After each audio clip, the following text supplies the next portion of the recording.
الحمدلله. مولوي اطیع الله صاحب د هر قسمه بیانونو ترلاسه کولو لپاره زموږ چینلونه در سره جوین او سبسکرایب کړئ. ونتوكل عليه ونعوذ بالله من شرور أنفسنا ومن سيئات أعمالنا. من يهده الله فلا مضل له ومن يضلله فلا هادي له. ونشهد أن لا إله إلا الله وحده لا شريك له. ونشهد أن سيدنا ومولانا محمدا عبده ورسوله. أما بعد فأعوذ بالله من الشيطان الرجيم. بسم الله الرحمن الرحيم. وما أرسلناك إلا رحمة للعالمين. وقال رسول الله صلى الله عليه وسلم: أنا سيد ولد آدم ولا فخر. آمنت بالله صدق الله مولانا العظيم وصدق رسوله النبي الكريم ونحن على ذلك من الشاهدين والشاكرين والحمد لله رب العالمين. محترم حاضرینو، د ربیع الاول مبارک میاشت ده او د پیغمبر علیه الصلاۃ والسلام د پیدایش مبارکه میاشت بلل کیږي. زموږ د بزرګانو به عام طور عادت هم دا و چې هغوی به په دې میاشت کې د پیغمبر علیه الصلاۃ والسلام د سیرت مذاکرې همیشه کولې، ځکه دا یو حقیقت دی چې د پیغمبر علیه الصلاۃ والسلام د سیرت په مذاکرو کولو کې او د هغې مذاکرو په اوریدلو کې د انسان وزړه و دماغ ته یو قسم سکون و اطمینان راځي، او د هغې مذاکرو په بیانولو کې د انسان په ژبه کې یو قسم لذت او خوند راځي. نو چونکې دا جمعه هم د دې مبارکې میاشتې یو حصه ده، نو تیره جمعه کې مې د پیغمبر علیه الصلاۃ والسلام د سیرت یو حصه د ولادت په شکل ستاسو حضور ته پیش کړې وله. دې جمعه مبارکه کې هم د هغې خبرو یو څه تکمیل کوو. الله تعالی دې زموږ او ستاسو زندګۍ کې د پیغمبر علیه الصلاۃ والسلام د سیرت نمونې و نښانې راولي. الله تعالی دې زموږ او ستاسو اجتماعي انفرادي ټولې زندګۍ او د زندګۍ تیرولو ټول ترتیبونه د پیغمبر علیه السلام پر نقشو باندې برابر کړي. چې کله پیغمبر علیه الصلاۃ والسلام دنیا ته تشریف راوړي، د پیغمبر علیه الصلاۃ والسلام د راتګ سره د هغې د مځکې پر مخ باندې ډېر انوارات او ډېر برکات ښکاره سول. د الله تعالی شان داسې و چې پیغمبر علیه الصلاۃ والسلام په کومه زمانه کې دنیا ته راغلی، د ده د پیدایش څخه 3 میاشتې مخکې د ده پلار د دنیا څخه رخصت شوی و. نو دی د یو یتیم بچی په شکل باندې د دنیا ته راغلی، ځکه یتیم دې ته ویل کېږي چې بچی بلوغ ته نه یې رسېدلی او د هغې د سره څه د پلار سایه پورته سي. بیا که هغې د ماشوموالي په زمانه کې که هغې د پیدایش څخه مخکې چې کله د پلار زمانه د پلار سایه د سره څه پورته سوه او د ده د زندګۍ زمانه دا بلوغ ته نه ده رسېدلې، نو شریعت کې دې ته یتیم ویل کېږي. لیکن چې کله انسان د بلوغ حد ته ورسېږي، بیا د هغې انسان هغه د یتیموالي زمانه ختمه سي، هغې ته بیا یتیم نه ویل کېږي. ځکه د پیغمبر علیه الصلاۃ والسلام حدیث مبارک دی: لا یتم بعد البلوغ، چې سړی بلوغ ته ورسېدی هغې باندې بیا یتیموالی اطلاق نه کولی کېږي. نو عام طور د بچی په پیدایش باندې پلار ډیر خوشحاله کیږي، بیا چې بچی نارینه وي، بیا چې د بچی اول بچی نو هغې باندې پلار ډیر خوشحاله وي. لیکن د پیغمبر علیه الصلاۃ والسلام پلار چونکې دې وخت کې دنیا کې وجود نه لري، نو د پیغمبر علیه الصلاۃ والسلام په پیدایش د هغې نیکه ډیر عبدالمطلب ډیر خوشحاله کیږي. ځکه زموږ د شریعت هم دا قانون دی چې کله پلار وجود لري نو بیا نیکه پر شا باندې، لیکن چې کم معاشره کې پلار وجود نه لري نو بیا نیکه د پلار قایم مقامي د پلار پر ځای باندې ولاړي.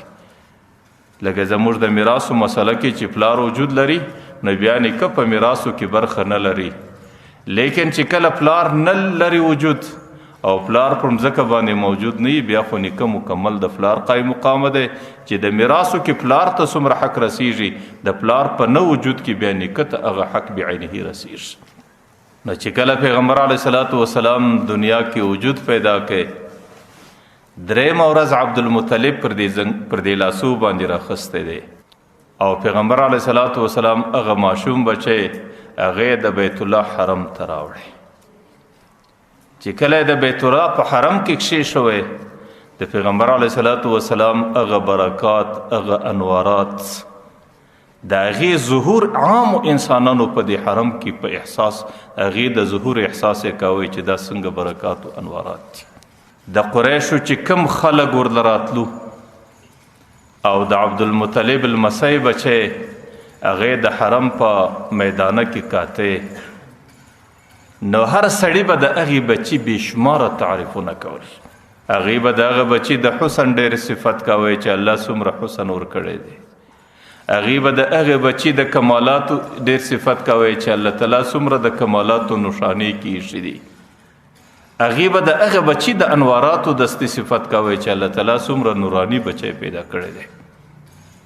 د هغې عربو د دې خبرو ترجمانی حضرت حسان ابن ثابت کوي چې د پیغمبر علیه السلام صحابو کې د پیغمبر علیه السلام لوی شاعر هغه څه وایي واجمل منک لم تلد النساء واحسن منک لم تر قط عینی واحسن منک لم تر قط عینی واجمل منک لم تلد النساء خلقت مبرئا من كل عیب خلقت کما انک تشاء.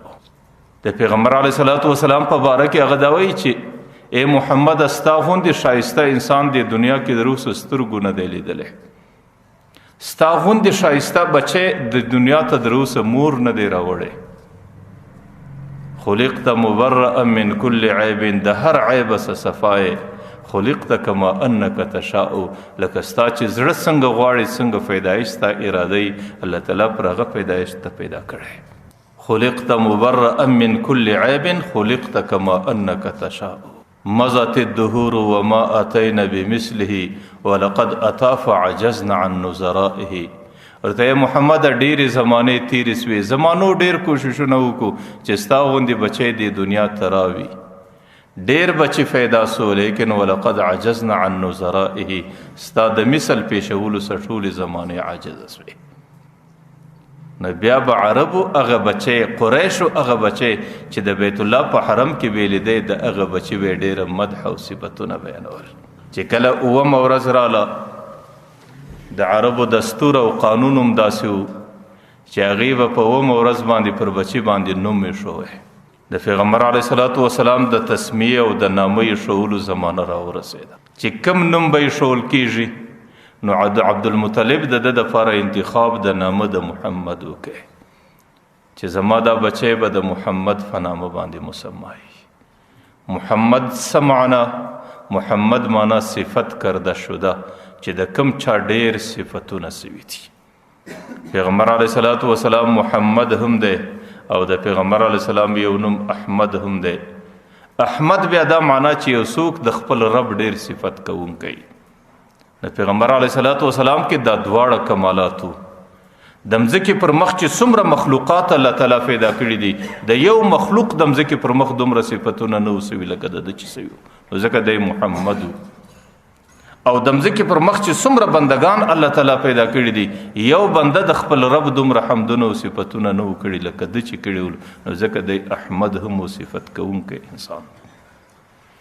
عبدالمطلب باندې دستی خپلې قبیلې اعتراض وکړي چې دا شان بچی خو ستا په ټوله قبیله کې دغه نوم په تاسو کې رواج نه و دا دې څنګه نوم پر دې بچي باندې کښې شوی دا نوم خو ستاسو په قوم و قبیلې کې د دې نامه رواج خو نه و. دی څه ورته وایي انی لارجو ان یحمد فی السماوات والارض زه د خپل بچي نوم محمد ایږدم او زما دا تمه او امید چې د دې بچي به په اسمانو کې هم حمدونه بیانېږي د دې بچي به په مځکو کې هم حمدونه بیانېږي د دې بچي به په شرق و په غرب په جنوب و شمال په دې ټولو سرزمین د مځکې باندې به انسانیت د دې حمدونه او صفتونه بیانوي. ځکه دې ورځ باندې د پیغمبر علیه السلام نوم محمد کښېښول. بعضو روایاتو کې راځي چې د دې نامه د ایښولو یو بله وجه هم وله. هغه وجه دا وله چې د ده د پیدایش څخه مخکې د ده نیکه عبدالمطلب خوب ویني چې الله تعالی د هغې د پشته څخه د هغې د ملا څخه یو زنځیر پیدا کړي. هغه زنځیر چې د هغې د پشته څخه جلا سو، هغه زنځیر 4 سره پیدا کړو. یو سره شرق له ولاړه، یوې غرب له ولاړه، یوې جنوب ته ولاړه، یوې شمال ته ولاړه، او آخر هغه زنځیر د درختو شکل پیدا کړي. د هغه زنځیر کړیو د درختو د پاڼو شکل پیدا کړي چې هره پاڼه داسې نوراني ده چې د هغې نورانیت او رڼا د دې لمره څخه کمه نه ده. او ډېر خلک راځي په دې پاڼو پورې مښتي دي. د شرق او د غرب، د جنوب او د شمال مخلوق پورې مښتی دی. او د قریشو څه انسانان هم په دې پاڼو پورې مښتي دي. لیکن بعضې انسانان د دې پاڼو پرې کول کوي، د دې پاڼو ماتول کوي. چې کله دی د دې پاڼو ماتولو کې نو یو نوراني مخلوق راځي، هغې دغه قریشان د دې پاڼو د ماتولو سره منع کوي. چې کله عبدالمطلب دا خوب ولیدی، دستې د خوب دویمه ورځ د یو معبره څه د دې تعبیر او معنا وغوښته چې زما د خوب څه معنا ده. هغې ورته ویې چې ستا د خوب معنا دا ده چې الله تعالی به ستا په پشت او ستا په نسل کې یو بچی پیدا کوي. هغې ته به الله تعالی داسې نورانیت ورکوي چې د هغې په انواراتو به شرق و غرب، جنوب و شمال د ټولو منور ګرځي. او د هغې صفتونه او د هغې حمدونه به د مځکې په 4 کونجه کې کول کیږي. نو عبدالمطلب چې د دې خوب تعبیر ولیدی، دستي د دې خوب تعبیر ښکاره کولو ته انتظار. چې کله پیغمبر علیه الصلاة والسلام پیدا سو، د ده عقیده دا سوله چې دا هغه زما د خوب د تعبیر بچی پیدا سو. چونکې د معبره څه دا اورېدلي و چې د دې بچي حمدونه به په 4 کونجه د عالم کې کول کیږي. نو ځکه د هغې په خاطر د پر دې بچي نوم د محمد کښېښوی. محمد دا معنا چې په هر کونج د مځکې کې د حمد بیانېږي. بعضو روایت پر دې باندې دي چې د پیغمبر علیه الصلاة والسلام مور حضرت آمینه مبارکه، هغې هم د پیغمبر علیه الصلاة والسلام د پیدایش څخه مخکې خوب ولیدی. هغې ته هم په خوب کې دا ورښکاره سولو چې زنانې ستا په رحم کې چې کم بچی دی، هغه د ټول عالم برګزیده انسان دی، هغې د ټول عالم سردار انسان دی، هغې د ټول رحمت د فارس رحمت للعالمین انسان دی. او ټول عالم کې به د هغې مدح بیانېږي، په ټول عالم کې به د هغې صفتونه اورېدل کېږي. نو هغې زنانې خپل خوب خپل خسر عبدالمطلب ته بیان کړی و. او د هغې زنانې د بچي د پیدا کېدو څخه وروسته هم دا تمنا وله چې زما پر بچي باندې دغه نوم کښېښول سي. روایاتو کې راځي چې د هغې د نامه د ایښولو وجه دا وله نو 9مه ورځ د دې بچي نوم محمد کښېښول سو. بچی چې کله پیدا سي عام طور د هغې د نامه غوټۍ د نامه رګ د مور د نامه سره لګېدلی، لیکن د پیغمبر علیه الصلاة والسلام دا شی نه و. بچی چې کله پیدا سي په ابتدا کې خلک عام طور دایي ورته ناست دی، په ابتدا کې د هغې ختنه او سنتي کوي، لیکن د پیغمبر علیه الصلاة والسلام دا شی نه و. او بچی چې کله پیدا سي هغې په علایشاتو باندې د مور د نس په حالاتو په وینو باندې لړلی، لیکن پیغمبر علیه الصلاة والسلام پاک صاف شفاف بچی دنیا ته پیدا سو. د عربو دا دستور او قانون چې هغې به خپل بچی چې نو مولود به و نوی به پیدا سو، د هغې دپاره به د ساراو د غرونو د علاقې انتخاب کوئ چې زما بچی په هغه علاقه کې وپالل سي. ځکه د سارا هوا ډېره صفایي، د سارا اوبه ډېرې صفایي، د هغې خورکه ډېره صفایي، او د هغې فضا ډېره صفایي، او په هغې کې هغه خلکو کې هغه خپل قومي خصوصیات پاتوي، او د هغې خلکو هغه خپله مورنۍ اصلي ژبه پاتوي. نو بچی هغه اصل بچی دی چې هغې د خپل قوم او قبیلې خصوصیات په ځان کې پیدا کړي. هغې په خپله مورنۍ ژبه باندې ډېر اشنا او ولد دي، هغې د خپل قوم او قبیل په طرز و طریقو باندې ډېر ولد او اشنا وي. ځکه عام طور په ښارونو کې نظام پله ګډ سي. نو عربو به د خپل بچي د پرورش دپاره انتخاب د ساراګانو کوی چې 2 میاشتې شاوخوا به بچی سارا ته استاوی چې په سارا کې به بچی لوی سو. نو په هغه ښه هوا کې به د هغې فضا هغې به خپله مورنۍ ژبه په ښه شکل زده کړله، د هغې څه وروسته به بیا د مور و پلار ته راتلی. نو د مکې مکرمې څخه غالبا دې طرف باندې د طائف غرونه راځي او دا ډېره غرنۍ علاقه وه. دې کې بنو ثقیف قبیله اوسېدله. د بنو ثقیف قبیلې د طائف څخه غالبا 80 کیلومتره مځکه اوس هم ده. هلته بیا ډېر ګڼ غرونه دي. دې کې بنو سعد قبیله اوسېدله. نو بنو سعد قبیله د غرونو خلک وو، هغوی ډېر غریبانو. د هغې زنانې به مکې مکرمې ته راتلې او د قریش چونکې مالداره خلک وو، د مکې متولیان ولو، نو د هغې نو مولود نوي پیدا سوي بچان به د ځانه سره وړل او هلته به د هغې پرورش کوئ، په غرونو کې د هغې حفاظت به کوئ. او چې کله به هغه لوی سو دواره به مور و پلار له راوستی او بیا به د مور و پلاره څه پر دې باندې اجرت و مزدوري اخیستله. نو د بنو سعد قبیلې 13 زنانې را روانې سولې په دې نیت باندې چې مکې مکرمې له به ځو او د قریشو چې کوم نوي پیدا سوي بچان دي هغوی به د ځانه سره راوړو او په خپله قبیله کې به د هغې پرورش او ساتنه کوو او د هغې د پلرونو څه به پر دې باندې انعام او اجرت او مزدوري وسولو. په هغې 10 زنانو کې یوه زنانه حضرت امینه مبارکه ده. د هغې سره خاوند ورسره دی، د هغې سره یو بل ماشوم بچی ورسره دی چې د هغې تیره وي، د هغې سره یو اوښ ورسره دی، پر هغې باندې دا خاوند سپاره دي، د هغې سره یو حمار ورسره دی د خره چې زموږ او ستاسو په اصطلاح کې هغې ته خر وایي، پر هغې باندې خپل د دې سامان را بار. لیکن د هغې چې کومه اوښه ده هغه ډېره کمزورې اوښه ده. هغې د هغې نورو زنانو د اوښانو په پله باندې نسي ورسره تللی، همیشه در چا پاته وي او هغه زنانې انتظار ورته کوي پر هر منزل باندې. لیکن چې هغې کله څه انتظارونه وکړو نو هغې هم په انتظارو باندې ستړي سو. آخر حضرت امینې مبارکي او د هغې خاوند ته ویل چې موږ نور ستاسو انتظار نسو کولی، تاسو په خپله پښه باندې د خپل تګ باندې راځئ، موږ ستاسو څه مخکې مکې مکرمې ته ځان رسو. حضرت امینه مبارکه د خپل خاوند سره د خپلې مختصرې قافلې سره سوکه راځي او چې کومې زنانې د دې ملګري د منزل دي هغې خپل منزل مکې ته ډېر وختي ځان ورسوی. هغې چې کله خپل منزل ته ورسېدو نو هغې د قریشو په کورو باندې چابک چابک وګرځېدل چې د کم چا په کور کې نو مولود او نوی بچی پیدا سي نو د هغې وصولي یې کوله چې زه به یې د ځانه سره وړم او د دې د پلاره څه به زه مزدوري و اجرت اخم. چې کله ګرځېدو چې د عبدالمطلب کور ته به ودرېدو په هغې کې نو مولود بچی نو حضرت امینې مبارکي به هغه بچی ورله راویستی. لیکن هغه زنانې به دستي پوښتنه وکړه چې د دې بچي پلار سته او که نسته.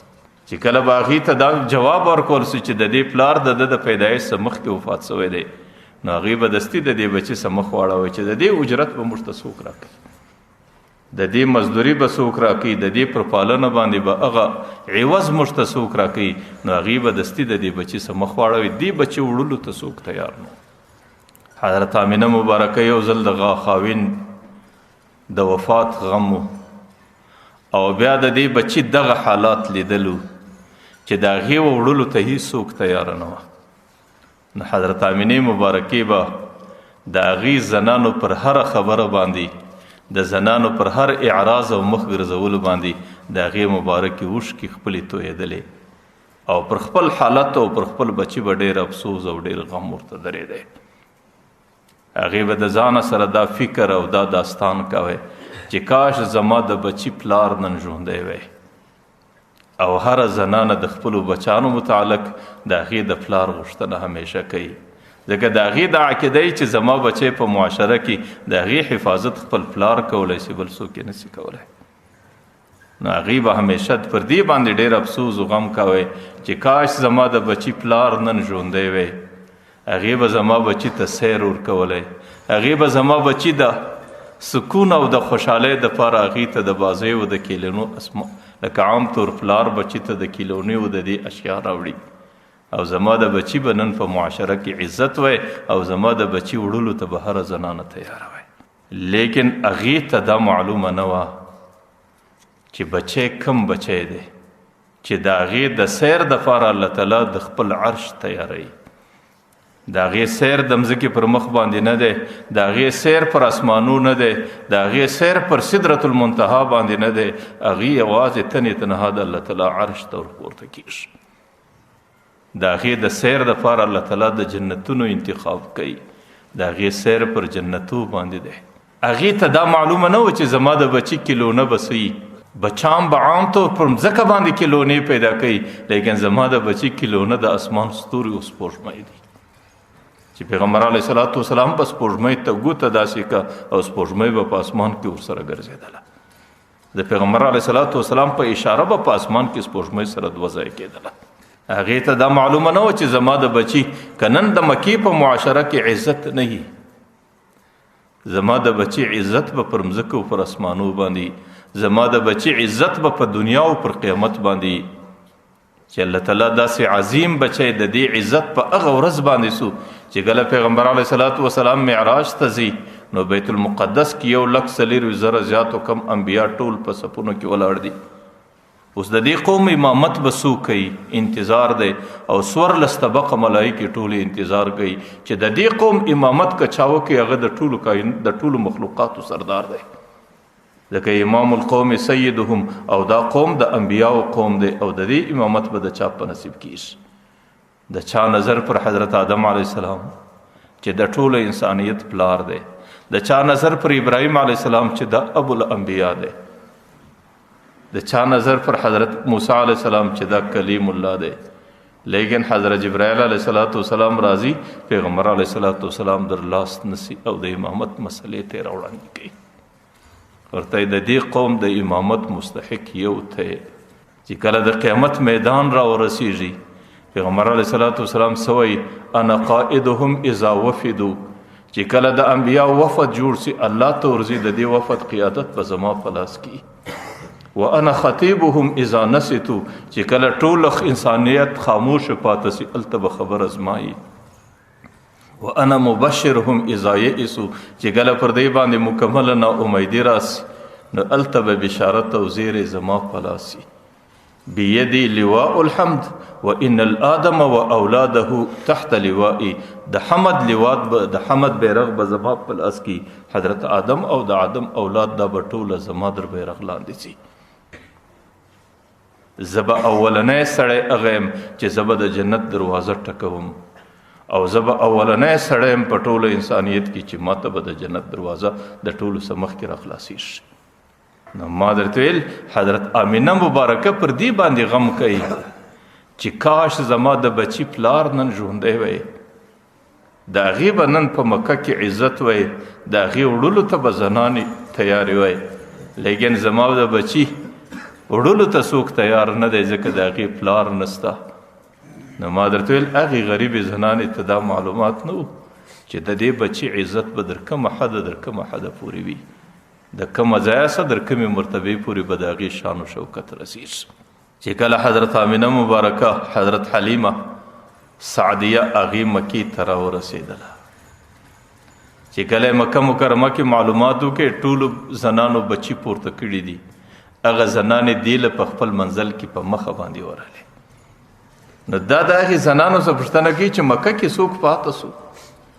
نو هغه ورته مکه کې یو بچی پاته دی، هغه بچی یتیم دی، هغې پلار نه لري، د هغې بچی راوړلو ته څوک تیار نه و، ځکه د هر چا دا ګمان و چې د دې بچی په راوړلو باندې به اجرت و ماته څوک راکوي.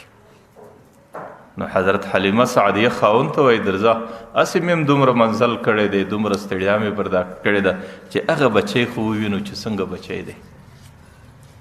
چې کله مکې ته رالو بچی واحد بچی پاته دی، یو بچی، او غالبا یووالی وجم دا دی چې هغه بچی دی چې دی به په مستقبل کې د یو رب اطاعت ته خلک رابولي، دی به په مستقبل کې د یو قرآن په حکم باندې ټول انسانان منور ګرځوي، او دی به په مستقبل کې در قیامته پورې ټول انسانیت ته یو شریعت پیښوي. چې کله حضرت حلیمه سعدیه راله، چې کله آواز وکړ د عبدالمطلب پر کور باندې، نو حضرت آمینه مبارکه پیغمبر علیه السلام ورته راوایست.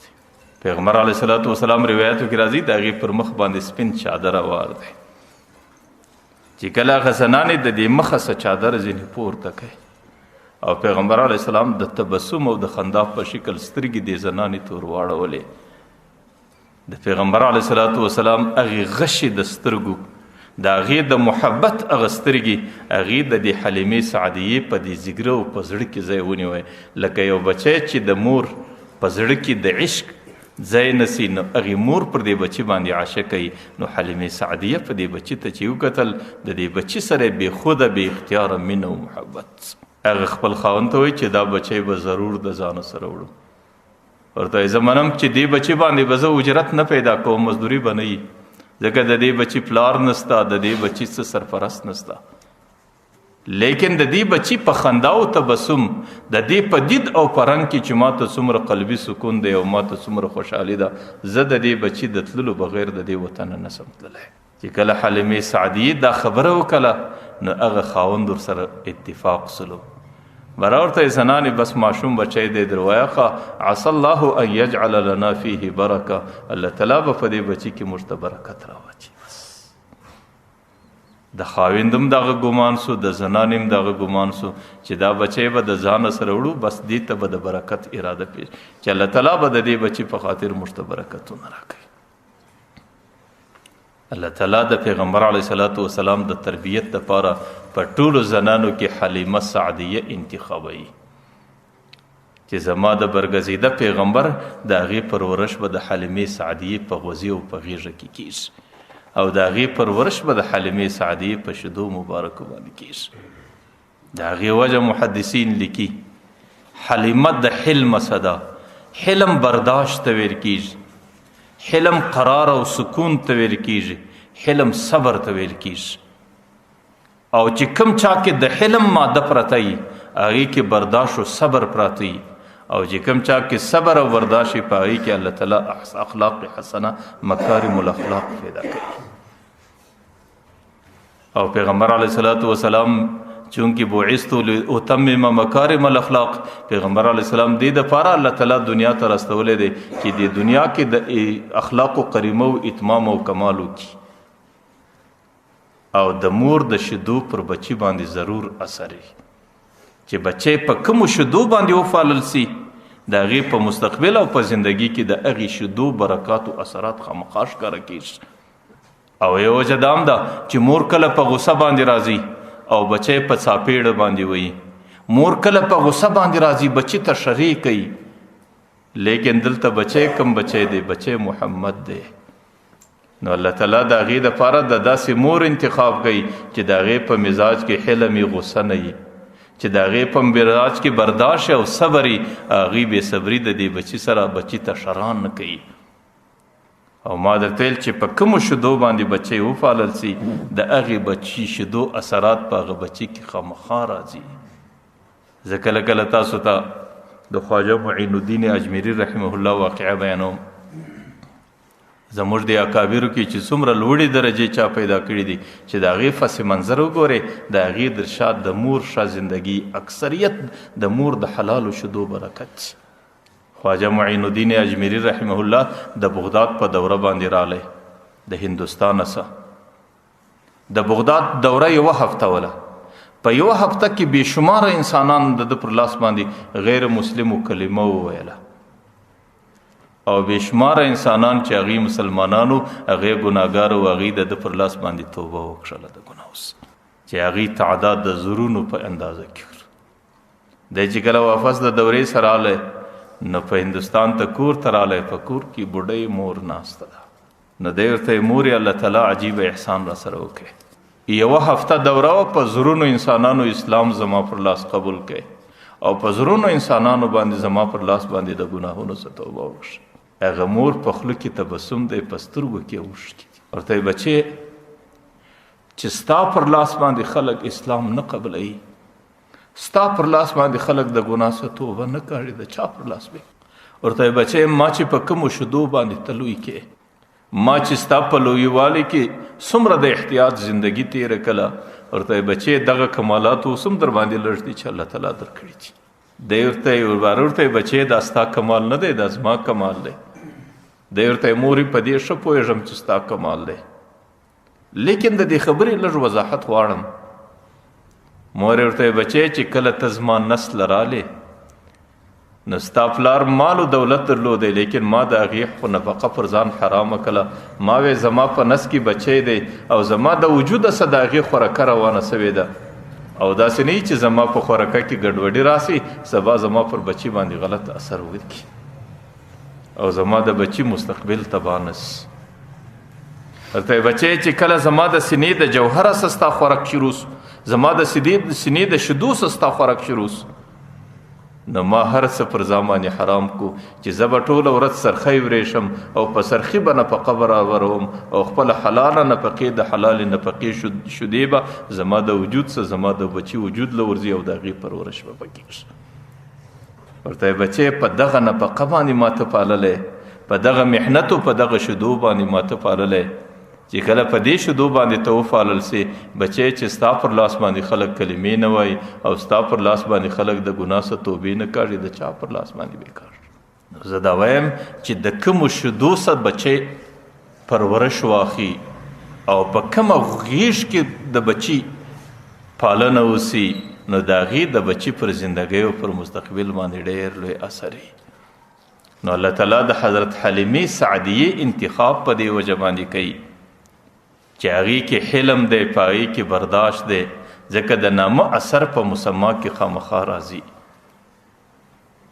پر هغې باندې نوم د حلیمې پروت دی حلیمې معنا حلم حلیمې معنا برداشت د حلم معنا صبر او چې ما درته ویل حلم برداشت او صبر په کوم چا کې هغې ته الله تعالی مکارم الاخلاق اخلاق حسنه ورکوي او دا اخلاق حسنه د پیغمبر علیه الصلاة والسلام د بعثت مقصد ولو په دې وجه باندې الله تعالی د ده دپاره انتخاب د دغه مور وکړي حضرت حلیمې سعدیه چې کله بچی اخلي نو دې وخت کې دا بچی ډېر مچوي او بچی ډېر نازوي او د بچی مینه او د بچی محبت د هغې په زړه و دماغ کې ځای نیولی دی نو حلیمه سعدیه هغه حضرت امینی چې د پیغمبر علیه السلام حقیقي مور ده هغې ته وایي زنانې داسې بچی مې یو ځای نه دی لیدلی ډېره ګرځېدلی یم ډېر کورونه مې کتلي دي ډېر بچي مې کتلي دي داسې مبارک بچی او داسې ګران بچی او داسې ښایسته او خوبصورت بچی ما تر اوسه پورې نه دی لیدلی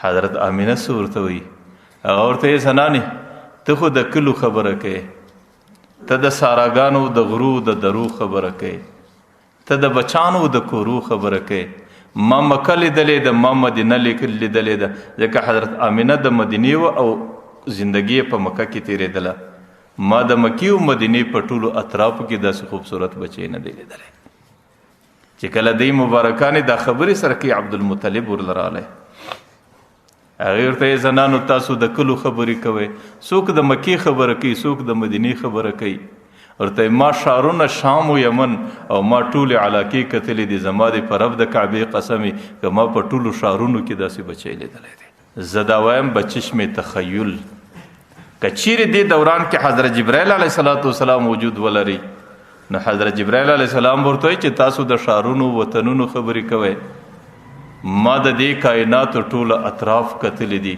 او ما د کائناتو ټولې زمانې لیدلې دي او ما د دې مخلوقاتو ټوله انسانان لیدلې دي ما د دې غوندې بچی په ټولو انسانیت کې نه دی لیدلی زه دا وایم بچشم تخیل که د الله د طرفه جواب راسي نو الله به ورته وایي چې ما ټوله مخلوقات پیدا کړي دي او زما د په عزت و جلال قسمي که په ټولو مخلوقاتو کې د دې غوندې انسان ما پیدا کړی دی لغه شاعر څه وایي یا صاحب الجمال و یا سید البشر من وجهك المنیر لقد نور القمر لا يمكن الثناء كما كان حقه بعد از خدا بزرگ توی قصه مختصر چې ستا کومه مدح ده کومه ثنا ده نه د ژبې سره دا طاقت سته چې د هغې بیان وکړي نه د دماغ سره دا طاقت سته چې د هغې ادراک وکړي خو لنډه مختصره خبره بعد از خدا بزرگ توی قصه مختصر د الله تعالی سره لاندې بل څوک داسې نسته د الله سره لاندې دویمه درجه په ټوله مخلوقاتو کې اوله ستا ده ځکه حضرت امینه مبارکه هغه دا وایي چې ما د دې غوندې بچی په ټولو مخلوقاتو کې نه دی چې کله مور بچی رخصتوي حضرت حلیمه د حضرت امینې څخه بچی اخلي او چې کله د مور یو بچی او هغه بچی د مور ته د پلاره سه یتیم ورپاته سوی او بیا هغه بچی د مور سره رخصت اخلي او په دا زمانه کې د مور پر دې زړه باندې یو کیفیت راځي هر مور چې چې بیا هغې کیفیت بیانول هغه د ژبې کار نه دی، نه ژبه کې دومره طاقت شته چې هغه کیفیت دا ښکاره کړي چې د مور بیا کم کیفیت شي. او دې وخت کې چې د مور د خولې څخه کم وځي د دعا په شکل، زما په الله قسم د بچي د مستقبل سره زري چې بیا بچی په مستقبل کې د مور په هغه دعا باندې کمې آبادۍ ته رسېږي. او تاریخ پر دې باندې ګواه دی چې مندو په ژړا کې بچي رخصت کو، بیا بچان په مستقبل کې کمې درجې ته ورسېد. حضرت اسماعیل علیه السلام مور په کم حالت کې رخصت کړي چې پلار ورته وایي ابراهیم علیه السلام د اسماعیل علیه السلام عمر 6 کاله دی، د ابراهیم علیه السلام عمر 98 کاله دی. او پلار مور ته وایي د ابراهیم علیه السلام حضرت هاجرې مبارکې ته وایي، د اسماعیل علیه السلام مور ته وایي ورته ته بچی تیار که زه بچی بیا یم، زما ملاقات دی یا زما میله ده یا څه دي یا څه دي چې کومه بانه ورته کوي. مور ډېره کې شکمنه ده، ځکه پلار ظاهرا مور ته وایي چې بچی په میله پسې بیا یم، لیکن د پلار سترګې د اوښکو ډکې دي چې بچی پر کومه بیا یم. نو مور په دې وخت کې ډېره کې شکمنه وي چې نه معلوم چې بچی به پر کومه باندې بیا یم. او شیطان هم مور ته دا دوکې ورکي او ورله راځي چې ستا بچی د ذبحې دپاره بیایي، ستا د بچي پر غاړه چاړه تېروي.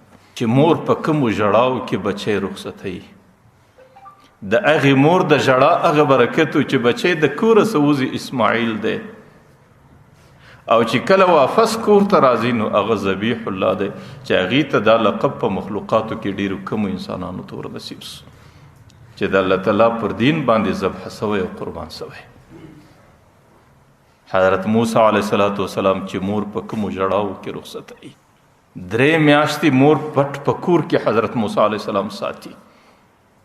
او چې کله د فرعون لشکر ور باندې غالبه سو او دا پر د خپل بچي باندې بیریږي، نو د شپې لمبهیي صفا کوي او تابوت جوړوي او په تابوت کې پنبه ورته ایږدي او د تابوت د اوبو د راوتلو ټوله سري بندوي او خپل بچی په خپل لاس ایږدي او تابوت کلفوي او تابوت دریای نیل ته ورکوي چې یو مور خپل بچی په خپل لاس دریاب ته ورشو کوي. ستاسو څه خیال دی چې د مور پر زړه به څه تېرېږي؟ او مور به دې وخت کې کم کیفیت وي، کومه دعا به وي، لیکن د هغې دعا برکت دا دی چې د دې د کوره رخصتېږي موسی دی چې واپس څه زمانه بعد د دې کور ته رارسېږي کلیم الله دی چې الله تعالی هغې ته هم کلامۍ شرافت ورنصیب کوي چې په ټولو انبیاو کې الله تعالی دی د ځان لپاره د خبرو انتخابوي چې زما خبرې به برای ستا سره. تېره جمعه کې ما درته ویل عبدالمطلب چې د هغې نوم شیبه و، د هغې د مور نوم سلما وه چې هغې بچی د مدینې منورې سره رخصتاوی. یو بچی و چې عبدالمطلب د هغې مطلب د هغې نیکه و اکا و، هغې پسې ورغلی و چې بیا شیبه د مدینې منورې سره واسطی او مور په ډېرو ژړاګانو کې را رخصت کړي چې کله هغه بچی د مدینې سره واتی د هغې نوم شیبه و. لیکن چې کله دلته راورسېدی د مور د آهو د ژړا برکت و چې هغې په قریشو کې د ټولو قریشو په مابین کې د بیت الله متولي او د زمزم ښکاره کوونکی الله تعالی دی جوړ کړي. زه دا وایم دا هغه د مور آه دا د مور ژړا او دا د مور هغه دلسوزي چې د بچي سره د هغې په کم شکل باندې زړه سوځي. زه دې نوجوانانو ته یم چې د چا په کور کې مور ژوندی د هغې قدر وکړئ، د هغې عزت وکړئ، د هغې احترام وکړئ، ځکه کور د موره بغیر دا نیمګړی، کور د موره بغیر هغې کور نه بلل کېږي. چې د مور کومه دعا راځي، علماو لیکلي دي که مور په خپله ګناهګاره او د بچي په حق له الله تعالی ته لاس پورته کړي، الله تعالی دعا داسې قبلوي کلکې چاته چې الله تعالی ولایت کبرا ورکړي. مور ډېر عظیمه هستي ده، د مور خیال ساتل. پیغمبر علیه الصلاة والسلام یو صحابی پوښتنه ځینې کوي د الله رسوله قیامت کله راځي؟ پیغمبر علیه السلام ورته الله ورسوله اعلم، الله او د الله رسول په خبره دي. بیا ورته د الله رسوله یو علامه خو راوښیه چې قیامت کله راځي. ورته چې کله بچی پیغمبر علیه السلام دا نور ته چې زنا ډېره سي، دا نور ته چې غلا ډېره سي، دا نور ته چې قتل ډېر سي، دا نور ته چې جرمونه ډېر سي.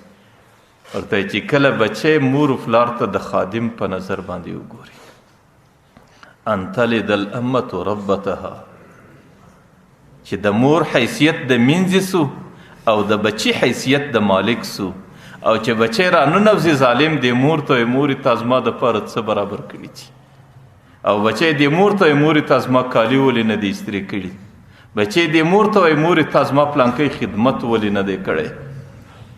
نو دی وخت کې دا بچی نه دی، دا بچی درنده دی، دا بچی انسان نه دی، دا انسان حیوان دی. او الله تعالی دا دونه نظام د حیوانانو دپاره نه چلی.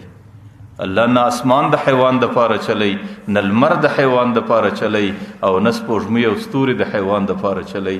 او دی وخت کې چې بچی پر مور باندې امر کوي، دا بچی انسان نه دی، دا حیواني زندگی ده.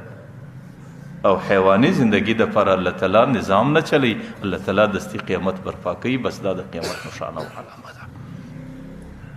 زه دا درته یم چې مور ډېر عظیم مخلوق دی. الجنة تحت اقدام الامهات، چې د مور در پښو ځان لاندې نه کې، در هغې وخته پورې پر انسان باندې جنت حرام وي.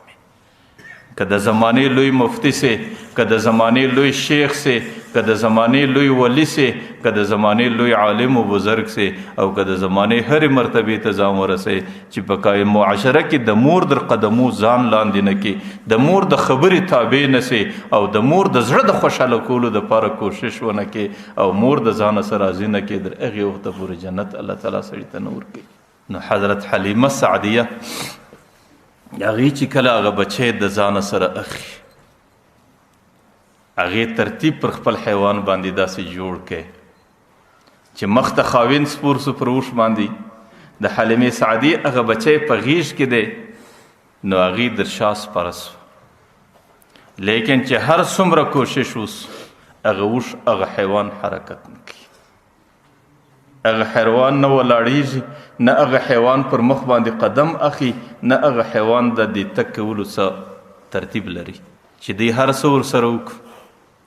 آخر ترتیب داسې جوړ کړي، حلیمې سعدیې ته وایي ته مخ ته کښېنه، زه به وروسته کښېنم چې حیوان څه کوي. چې کله حلیمه سعدیه مخ ته کښېنسته، د هغې محمد بچی په غوزي کې دی، او خاوند شاته کښېناستی، هغه حیوان اوښ هغې د برق په شان باندې وغورځېدی. هغه حیوان دې ته پیغام ورکوي چې دا دنیا ته هغه عظیمه هستی، هغه عظیم بچی دی چې کم څوک د دې مخ ته د دې طریقه ته شاور وګرځوي، هغه څوک د فلاح او کامیابۍ مالک نسی جوړېدلی. چې هغه خاوند مخ ته سي، نو بیا چې بچی شاته سي، د هغه خاوند شا دی بچي ته ورسرمه ده. نو حیوان هم دا پیغام ورکوي چې په ما کې د تک کولو استطاعت نسته.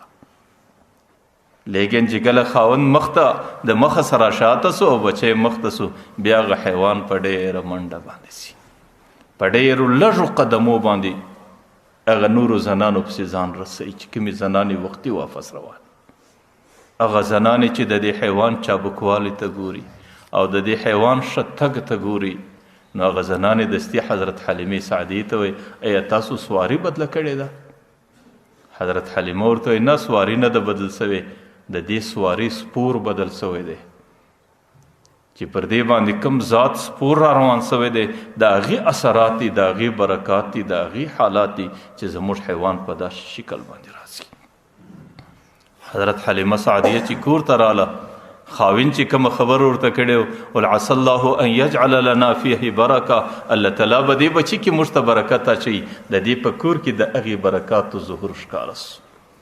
حضرت حلیمې سعدیې په خپلو سینه مبارکه کې شیدې په دومره کثرت سره سولې چې د دې بچان که مخکې بچی دی که دا بچی دی، دا ټول مکمل په ماړه باندې. د حضرت حلیمې سعدیې په کور کې چې کم حیوانان دي، هغې دومره شیدې کوي چې د هغې د کور لوښي ټوله په شیدو باندې ډک دي. د هغې په کور کې ډېر انوارات دي، د هغې په کور کې ډېر برکات دي، او د هغې کور مکمل د آبادۍ سره مخامخ دی. زنانې ورله راسي د کلي، ورته ستاسو حیوانان په کومه سراګاه کې سري، تاسو یې په کومه غونډۍ کې د حیوانان ګورئ چې هغه دومره مړېږي چې هغوی ستاسو کور ته دومره شیدې راوړي. حضرت حلیمه سعدیه او د هغې لور ده، هغې د حیوانانو سره ځي، د هغې نوم شیما دی. هغې چې کومه سراګا وروښي چې هغه زنانې په هغه سراګا کې هر څومره حیوانان څري، لیکن هغې حیوانانو کې هغه برکات نه وي، هغه کثرت د شیدو نه وي چې د حضرت حلیمې سعدیې په حیوانانو کې کوم شیدې دي. نو د حضرت حلیمې سعدیې په کور کې ډېر زیات برکات دي. یو ځل داسې هم وسو حضرت حلیمې سعدیې په دې خپله سینه کې دوه تي، هغه د یو بچي دپاره انتخاب کړی، بل ته د بل بچي دپاره انتخاب کړی چې څومره زندگی دې بچانو ته تی ورکړي. پیغمبر علیه صلات وسلام چې به کله دې بل تي ته واړوي هغې قطعا د دې څه څکه نه کوله، ځکه هغې د ابتدا د زندګۍ صدا ورکړي وو چې زه د بل حق ته تمه نه لرم او د بل حق ته تمه نه درلول دا فطرتن انسان کې د نبوت استعداد دي. د کوم نبی چې الله تعالی پر مځکه پیدا کوي نبوت خو وروسته ورکوي. پیغمبر علیه السلام ته نبوت پر 40 کاله ورکول، لیکن د نبوت هغه فطرتي استعداد الله تعالی د ابتدا د پیدایش سم کې پیدا کړی چې کم څوک د نبوت څخه مخکې هغې د بل پر حق باندې تجاوز کوي، هغې به بیا څنګه انسانان د عدل او د انصاف طریقې ته راوبولي. پیغمبر علیه صلات وسلام د حضرت حلیمې سعدیې په کور کې یو بچی ده، هغې د دې د پسو سره ځي، د هغې نوم شیما دی. هغې همیشه چې ځي حضرت حلیمې سعدیې ته وایي چې دا قریشي بچی به زما سره پسونه ګوري. هغه ورته وایي بچی دا خو دومره ماشوم بچی دی چې دی په غېږ کې وړې، نو دی چې کله ستا سره ولاړ سي نو بیا به هلته ته دا بچی څنګه پالې؟ ته به هلته پسونه راګرځې که به دا بچی روزي، ځکه دا بچی ستا د غېږې محتاجه دی. نو دی به ورته ویل چې نه زه به بچی هم روزم او زه به پسونه هم راګرځوم، زما سره به قریشي بچی ځي، بیا زه دا پسونه ګورم که نه یي بیا به زه نه ګورم. ځکه هغې خور هم د پیغمبر علیه صلات وسلام پر برکاتو داسې وه لکه عاشقه. هغې به همیشه پیغمبر علیه صلات وسلام په زانګو کې زنګاوی او هغې به دا رجز وایي حسبي ربي جل الله ما فی قلبي غیر الله. لکه زموږ عام طور زنانې کله کله به یې ډول ابقي یا ربي ابقي لنا محمدا، یا الله موږ ته محمد ژوندی را پرېږدي. د پخوانۍ زنانو کې به ډېر برکات چې هغې به کله بچی په زانګو کې اچاوی نو هغه بچي د ارامېدو دپاره به هغې الله الله الله وایي. یو خو به د هغې زنانې زندګي په ذکر کې تېرېدله، دویم به د هغه ذکر اثر د دې بچي په دماغ کې ځای نیوی. نو هغه زنان هم دستي د الله تعالی هغه خور چې کله پیغمبر علیه صلات وسلام پر کوم ځای باندې زنګوي نو د هغې رجز همیشه دا وي حسبي ربي جل الله ما فی قلبي غیر الله.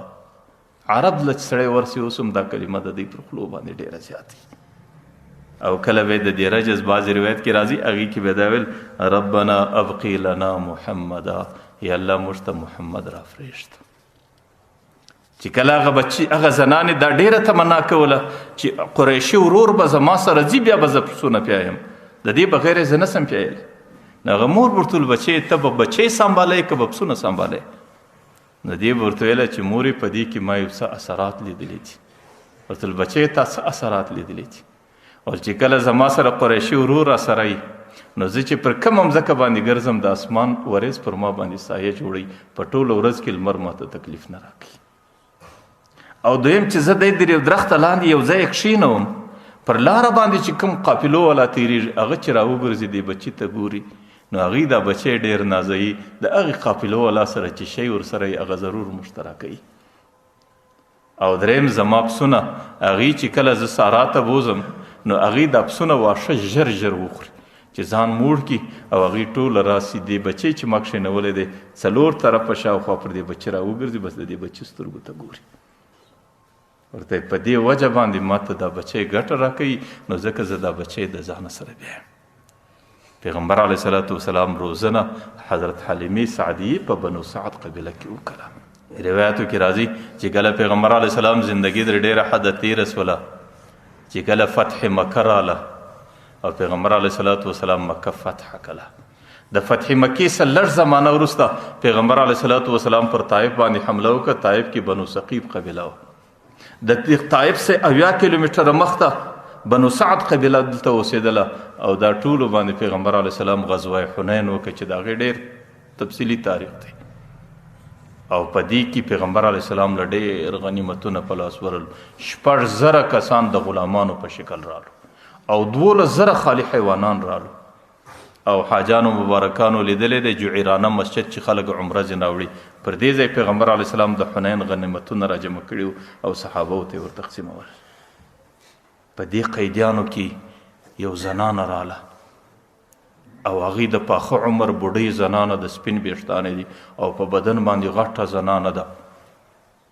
هغې چې کله صحابه په قیدیانو کې را روانه کړې ده هغې ورته ویل تاسو به ما څنګه قیدي کړي زه ستاسو د نبي خور یم. چې کله هغې دا خبره وکړه دا خبره دستي پیغمبر علیه السلام ته راغله.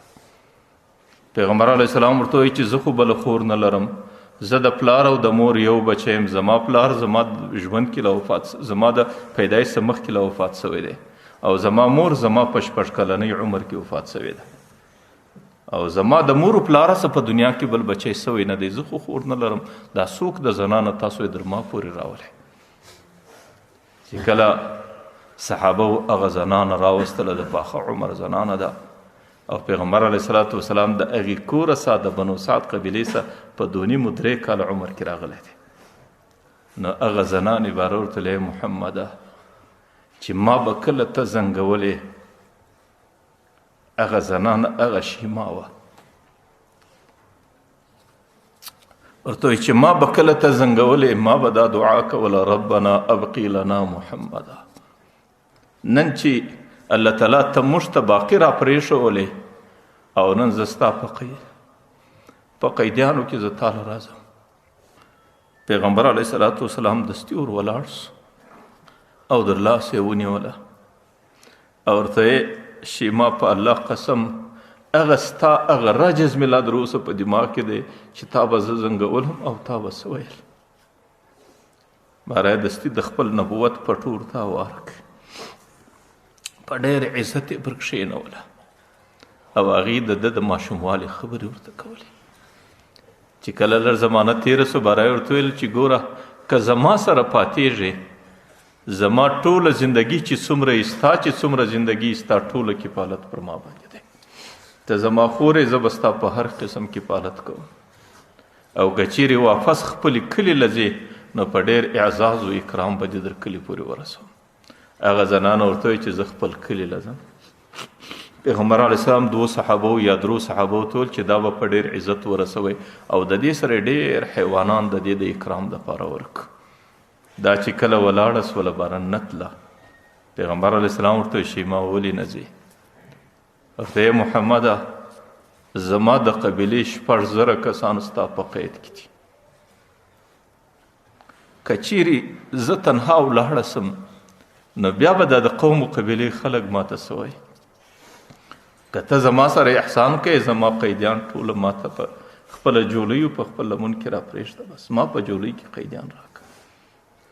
پیغمبر علیه السلام دستي د صحابو سره مشوره وکړه. د صحابو د مشورې سره وروسته پیغمبر علیه السلام په حنین کې 6,000 قیدیان ټول بریالی کړل. نو دا هغه د پیغمبر علیه الصلاة والسلام زندگی وه او دا د پیغمبر علیه الصلاة والسلام سیرت او دا د پیغمبر علیه الصلاة والسلام د خپلو قریبانو چې هغې د ده رضعي خور و د هغې سره د پیغمبر علیه الصلاة والسلام طریقه وله. د پیغمبر علیه الصلاة والسلام سیرت عجیبه نورانی دی عجیبه نورانیت دی. زما په الله قسم چې د مځکې پر مخ که څوک فلاح غواړي که څوک کامیابه زندگی غواړي که څوک عزت غواړي که څوک ښه زندگی غواړي د هغې دپاره واحده طریقه د پیغمبر علیه الصلاة والسلام طریقه ده. ځکه الله تعالی چې پیغمبر علیه الصلاة والسلام د دنیا ته راواستوی د پیغمبر د راستولو سره الله تعالی پر خپل عرش باندې یو خبره ولیکله ولجعل ذلة هغه خبره پیغمبر اعلانوي جعل ذلة والصغار على من خالف امري. د نن سبا به هغه قوم ذلیل او رسوایي هغې به ډېر ستری قوم چې کوم څوک زما د طریقې مخالفت کوي. الله تعالی سورته یا محمد لو استفتحوا كل باب وجاءوني من كل طريق. د نن بعد که دا قومونه هر دروازه وټکوي او ما ته پر هر طرف پر هر لار باندې راسي لما وسعه الا اتباعك چې در څو ستا متابعت نه در څو پورې ستا نقشه نه در څو پورې ستا طریقه نه در ما پورې هېڅوک نشي راتللی. پیغمبر علیہ السلام لو کان آدم صفی الله حیا لما وسعه الا اتباعی. کنن آدم علیہ السلام ته الله ژوند ورکی زما د طریقې بغیر بل کامیابی نشته. لو کان ابراهیم خلیل الله حیا لما وسعه الا اتباعی. کچیر ابراهیم علیہ السلام چې ابو الانبیاء دی د هغې په نسل کې 10,000 انبیا راغلي دي. کچیر الله تعالی نن د مځکې پر مخ باندې زندگی ورکي د پیغمبر علیہ السلام د نقشې او طریقې بغیر هغې ځان کامیابی ته نشي رسولی. ځکه دنیا کې د کامیابی واحد لار پاته ده، د عزت واحد لار پاته ده، د فلاح واحد لار پاته ده چې د انسان انفرادي زندگی، اجتماعي زندگی، معاشرتی زندگی د ټوله د پیغمبر علیه الصلاۃ والسلام پر سیرت، د پیغمبر پر نقشه، د پیغمبر پر طریقه برابر شي. الله تعالی دې زموږ او ستاسو زندگی کې د پیغمبر علیه السلام د سیرت نمونې راولي. الله دې دا څو خبرې قبول کړي.